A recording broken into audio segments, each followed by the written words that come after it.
গোয়েন্দারা একটি তথ্য প্রকাশ করেছেন। গতকাল সেই তথ্য প্রকাশ সম্পর্কে প্রচারণাও করেছে দেশটির জাতীয় গণমাধ্যমগুলো। সেটি হলো ইসরায়েলের গুপ্তচর সংস্থা মোসাদের হয়ে কাজ করা গুপ্তচরদের যাবতীয় তথ্য উপাত্ত। ইরানের রাষ্ট্রীয় গণমাধ্যম প্রেস টিভি বলছে, ওই গুপ্তচরদের নিয়োগের কাজে যুক্ত ছিল ইরান ইন্টারন্যাশনাল নামে ইরান বিরোধী একটি গণমাধ্যম। প্রেস টিভি বলছে, অনেক গুপ্তচরের বাসাবাড়ির তথ্য উন্মোচন করেছে ইরানি গোয়েন্দারা। উল্লেখ্য, ইরানের জাতীয় গণমাধ্যমগুলো ওইসব তথ্যও প্রচার করেছে। যেমন ইরান ইন্টারন্যাশনালের এক প্রতিবেদক নাম বাবাক এসহাগি, তিনি ইসরায়েলের দখল করা ফিলিস্তিনি ভূখণ্ডে তার আবাস তেল আবিবের কাছে হোলন শহরের ফেব্রিগাজ সড়কে। আরেকজনের কথা উল্লেখ করেছে প্রেস টিভি, তিনি মেয়ের জাভেদ আনফার, যিনি ইরান ইন্টারন্যাশনালের টকশোর নিয়মিত অতিথি। এই ব্যক্তি অনবরত ইসরায়েলের পক্ষে সাফাই গাইতেন ওনার আবাস তেল আবিবে। মেনাশি আমির, জন্ম তেহরানে, ইসরায়েলের দখল করা ভূখণ্ডে তার যাতায়াত ছিল ইসলামী বিপ্লবের আগ পর্যন্ত। তিনিও ইরান বিরোধী ব্যক্তিত্ব। তিনি ইসরায়েলের রেডিও ও পররাষ্ট্র মন্ত্রণালয়ের হয়ে কাজ করেছেন।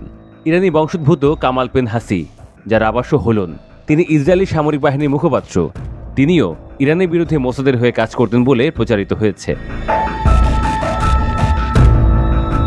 হোলন শহরের দেগানের সড়কে একটি বাড়ি রয়েছে, যেটা ইরান ইন্টারন্যাশনালের কর্মীদের আবাস। এই তথ্য বার করে প্রকাশ করেছে ইরানের গোয়েন্দারা। ইসরায়েলের হয়ে ইরানি গুপ্তচর বৃত্তির অভিযোগে মৃত্যুদণ্ড কার্যকর করে চলেছে ইরানি কর্তৃপক্ষ। রোববারও ওরকম একজনের মৃত্যুদণ্ড কার্যকর করা হয়। মধ্য ইরানের কোম প্রদেশের বিচার বিভাগীয় কর্মকর্তা কাজে মুসাভি নিশ্চিত করেন, ইসরায়েলের গোয়েন্দা সংস্থার সঙ্গে সহযোগিতার অভিযোগে নাম প্রকাশে অনিচ্ছুক ওই ব্যক্তির মৃত্যুদণ্ড কার্যকর করা হয়। ইরানের বিচার বিভাগ পরিচালিত মিজান সংবাদ সংস্থার প্রতিবেদনে মুসাভির বরাত দিয়ে বলা হয়, ব্যক্তিগত ও পেশাগত কারণে ওই ব্যক্তি জায়নবাদী শাসক গোষ্ঠীর সঙ্গে যোগাযোগ শুরু করেছিলেন।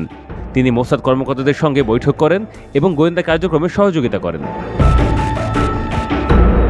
প্রতিবেদনে আরও উল্লেখ করা হয়, অভিযুক্ত ব্যক্তিটি সাইবার স্পেস ব্যবহার করে ওই শাসক গোষ্ঠীর কাছে গোপনীয় তথ্য পাঠাতে শুরু করেছিলেন।